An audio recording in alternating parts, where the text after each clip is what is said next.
Specifically, in some cases, is the place to get their seed. It puts Canada and our government in a very difficult position because they've either got to hand over a Canadian citizen to a foreign government for activities that were entirely done in Canada, for which our own government, our own police are not willing to charge him. If the Canadian authorities who rubber stamp this shit think that what I've done is so bad, then charge me.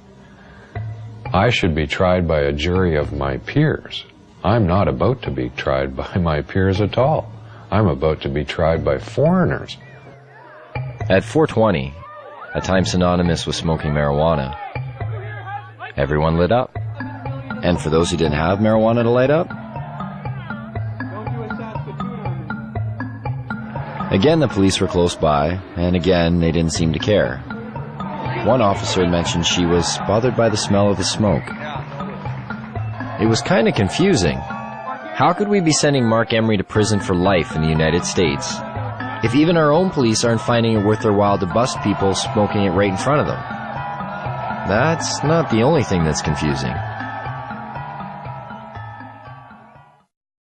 The marijuana that's consumed in the United States, how much comes from Canada? I don't know much about Canada. I don't either. Maybe 20%? I'll go with 35. 35%? And a quarter. 50%. 50%. I would say about 60%. 60%? 70%. Yeah, 70-80%. At least 80% of it. Ooh, I don't think it's all that much. Most of it is here.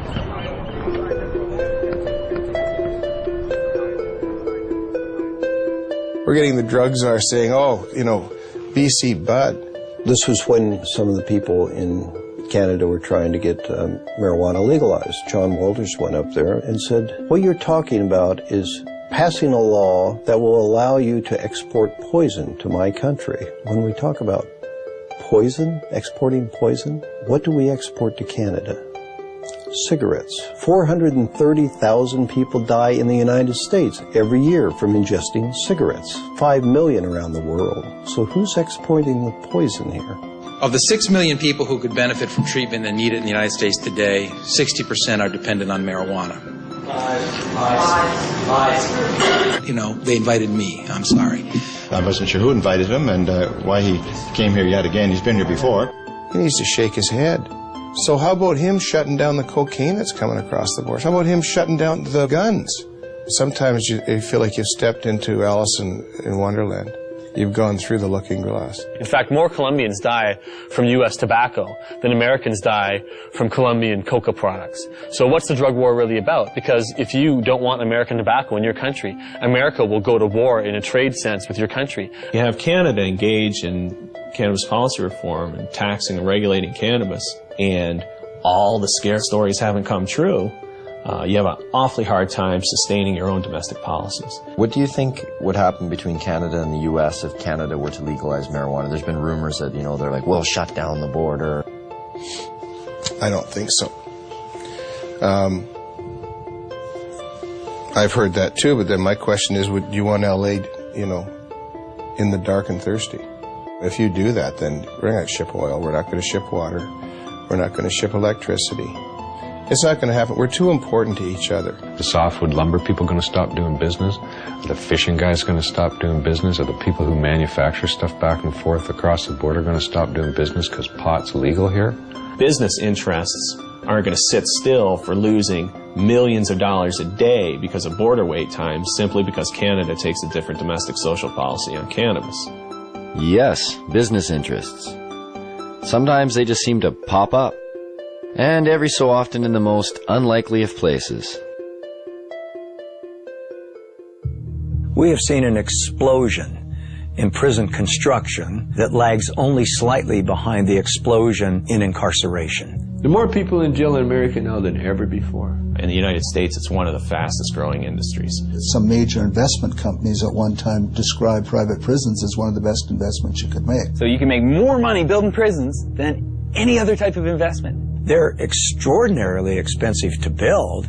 They're even far more expensive to operate and maintain. Right now in the United States of America, the biggest growth industry is the privatized prison complex. Japan, for instance, incarcerates at 38 people per 100,000 population. The United States incarcerates at a rate of 726 people per 100,000 population. In a 20-year period, the prison population in the United States quadrupled.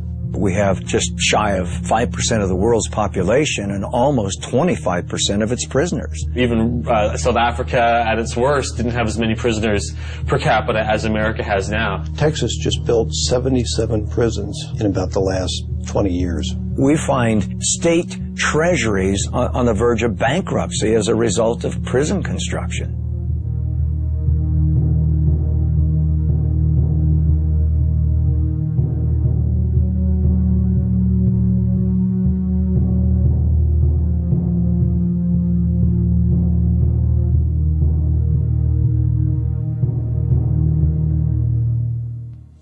Some think there won't be room for them in jail. We'll make room. We're almost doubling prison space. Some think there aren't enough prosecutors. We'll hire them, with the largest increase in federal prosecutors in history. In the late 80s, there were about 5 privately run prisons in the United States. By 2005, that number had reached over 260. As soon as you've accumulated a certain amount of capital from building prisons, you can start investing that in ensuring job security, ensuring there'll always be more prisoners around to require more prisons. We have private prisons? What the fuck is that? How did that happen?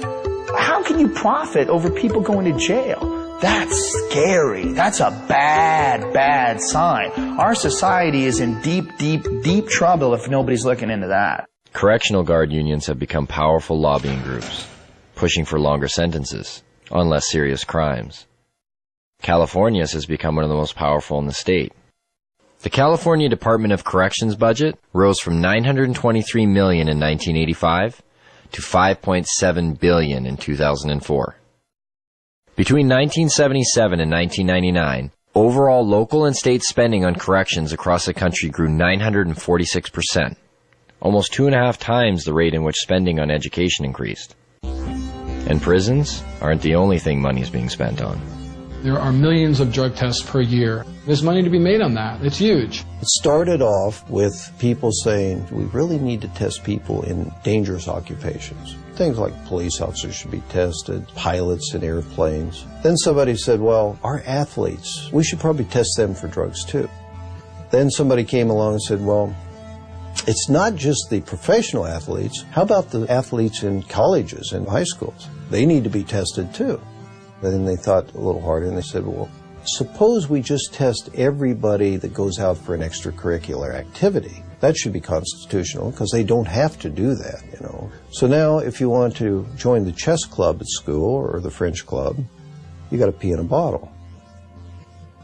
Now they're pushing to make laws to test all children in school. All the studies show this doesn't have anything to do with whether kids use drugs or not. So it looks to me like this has a lot more to do with the money that's being made for drug testing.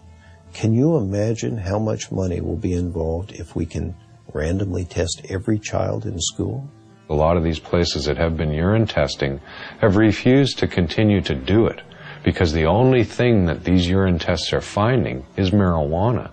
The other drugs that people take dissipate from their systems fast enough to not be found. If they smoke a marijuana cigarette, 28 days later, if they pee in a bottle, they're going to show that they've had a drug. But if they use a hard drug, heroin, cocaine, methamphetamine, in a long weekend, nobody can tell that they've used that drug. So what does that say to our young people? It says if you don't want to get caught, don't use the soft drugs, use the hard drugs. It's not just urine anymore, it's hair and saliva.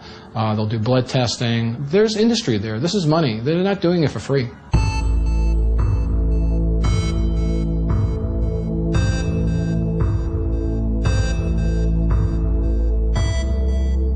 The most profitable industry in the United States is pharmaceutical.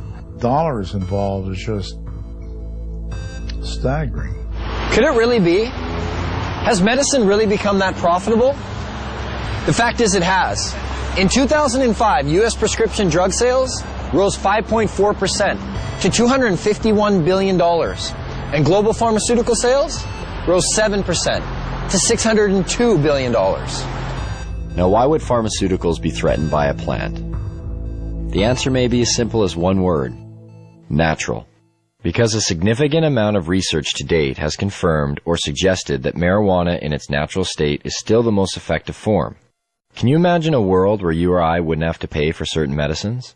After dealing with about 10,000 patients over the last 15 years, I would say that over 200 different medical conditions respond favorably